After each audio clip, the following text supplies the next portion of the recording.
lugupeetud külalised. Me oleme täna siia auto valmistule kogunenud selleks, et taas avada esimesele ilmasõjale ja vabadussõjas langenud kangelastele taas avada see mälestusmärk, mis on püstitatud siia 50 aastat tagasi. See sammas on püstitatud siia rahva annetustega tänutäheks nendele, kes langesid meie vabaduse eest ja mille tulemusena oli meie rahval võimalus kahe suure sõja vahel 20 aastat ka ise täielikult oma elu korraldada ja oma riiki valida. Täna aga taas avame me mälestustamba, meenutame tänutundes langenuid neid 104 noort Audru piirkonna inimest, kes langesid meie 10 aastat, kui kuri käsid tema pealmise osa lammutas.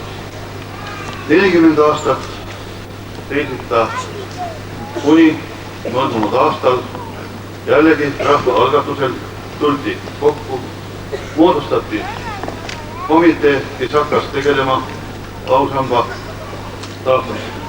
Ja täna me võime siis öelda, et oleme nii kaugel, et võime selle ausamba avada ja täna just 2. juuli oli ka selle ausamba avamise päev 50 aastat tagasi.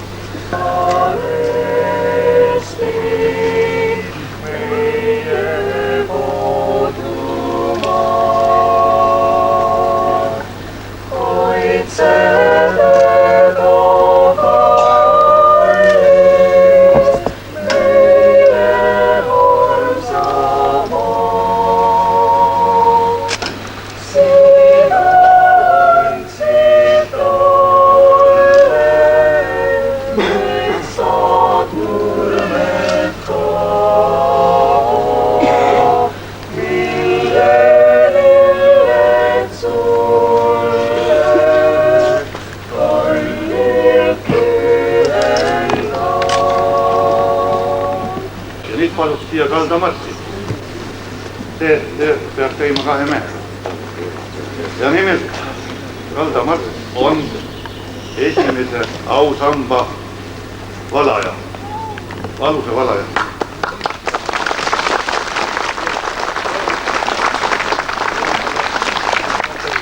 Tehti niimoodi kaarega. Kas sealt pool on nöör ka? Teisel pool on nöör. Nöörid on teisel pool. Kristjan näitab. Edu, nöör on teisel pool. Nöör on teisel pool.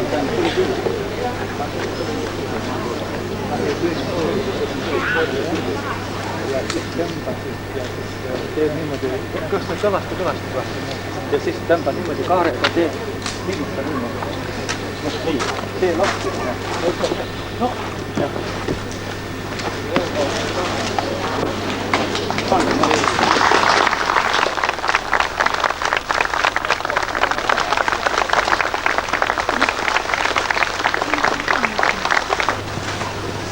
Seda ausammast langenud kangelastele õnnistakse pühitsetud veega Jumala Isa, Poja ja Püha Vaim.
50 aastat oli toore jõuga surutud meid sellisesse alandusse, kus tuli kiitust laulda oma kaotustele ja maha salata, laimata ning mõnitada omi võite.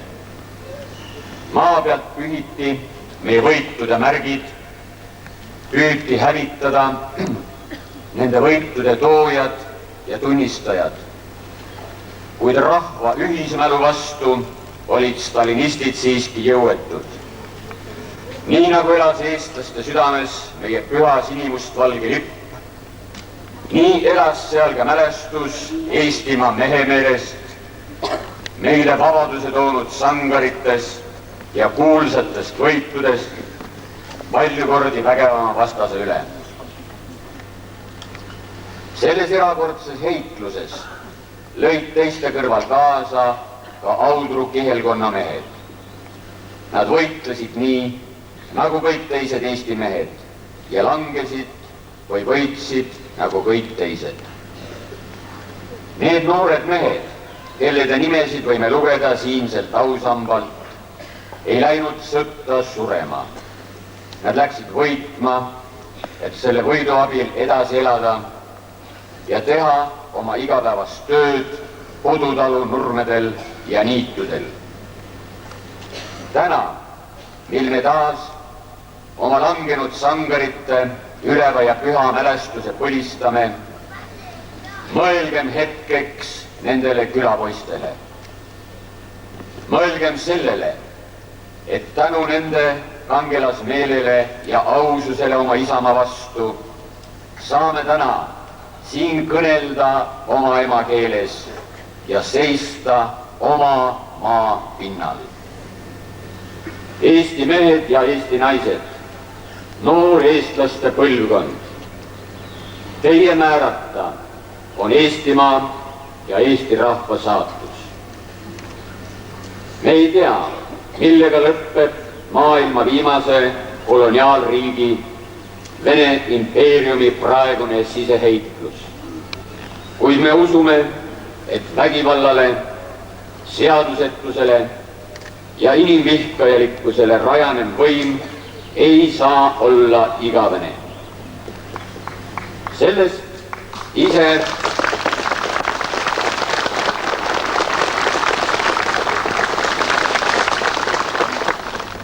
möödunud sinimustvalgel suvel me saime iseendiks. Kinnitasime avameelselt, et eestlane olla on uhke ja hääl. Tänavusel suvel peame iseendile sisendama, et eestlasena olemise juurde kuulub ka vabadus. See suur ja kõrge aade, mille nimel võitlesid Lembitu, Jüri neli kuningat, Mahtra mehed, Jakob Hurt, Jaan Tõnisson, Johan Laidoner ja veel paljud tuntud ja tundmatud eestlased. Ning ka need surnute pärast, vaid veelgi rohkem meie endi elavate pärast. Saa vabaks Eesti meri, saa vabaks Eesti lind.